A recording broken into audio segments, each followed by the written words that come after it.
यहाँ पर हमें एक सिस्टम दे रखा है ए एक्स इक्वल्स टू लैम्डा। ये आपको एक नॉन होमोजीनियस टाइप का सिस्टम है और इसका एक आइगन पेयर यानी कि लैम्डा आई एक्स आई ये भी गिवन है।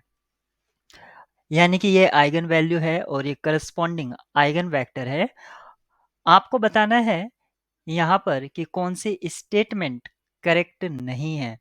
ऑप्शन ए में आपसे कहा गया है for a homogeneous system of linear equation A X equals to lambda X having a non trivial solution when the rank of A minus lambda I is less than N.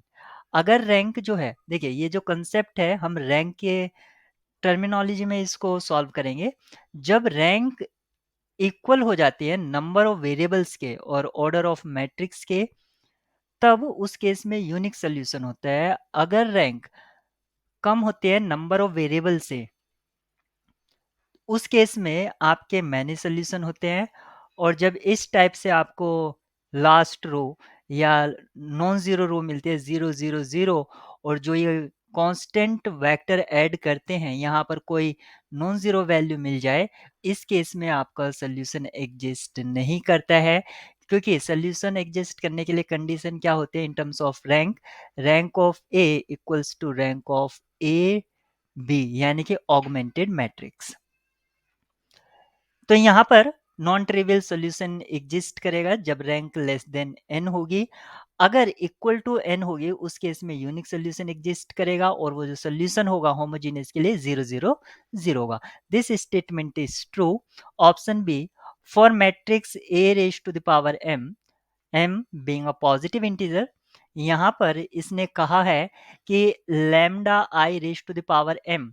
मान लीजिए ए जो है उसकी आइगन वैल्यूज लैम्डा आईज हैं, तो A raise to the power M की जो eigen values होंगी वो lambda I raise to the power M होगी। ये स्टेटमेंट तो करेक्ट है, लेकिन यहाँ पर आइगन वेक्टर जरूरी नहीं जो वेक्टर है उसके पावर करके आए। तो यहाँ पर वेक्टर की वजह से ये प्रॉब्लम क्रिएट कर रहा है। आइगन वैल्यूज तो ठीक है लेकिन आइगन वेक्टर वैसा नहीं होगा। तो ये जो आइगन पेयर दे रखा है इस तरह से गलत है। ऑप्शन बी आपका गलत है और हम गलत स्टेटमेंट ही सी कर रहे थे, तो ये हमारे लिए की हो जाएगा। ऑप्शन सी में कहा गया है A transpose equals to A inverse. यहाँ पर ये आपका ऑर्थोगोनल मैट्रिक्स की प्रॉपर्टी को फॉलो कर रहा है और ऑर्थोगोनल मैट्रिक्स की जो आइगन वैल्यूज होती हैं वो यूनिट मॉडुलस होती हैं। तो यहाँ पर उसने कहा है लैम्डा आई इक्वल्स टू 1, ये स्टेटमेंट भी आपकी ट्रू हो जाती है। और ऑप्शन डी में आपसे कहा गया है ए ट्रांसपोज इक्वल्स टू ए, यानी कि सिमेट्रिक मैट्रिक्स है, रियल सिमेट्रिक मैट्रिक्स, या आप इसको सिमेट्रिक समझ लीजिए। और सिमेट्रिक मीन्स हो गया हर्मिशियन मैट्रिक्स, और हर्मिशियन मैट्रिक्स के आइगन वैल्यूज रियल होती हैं। यहाँ पर lambda I is real for all I. तो ये दो स्टेटमेंट सी ओ डी ये ट्रू हैं।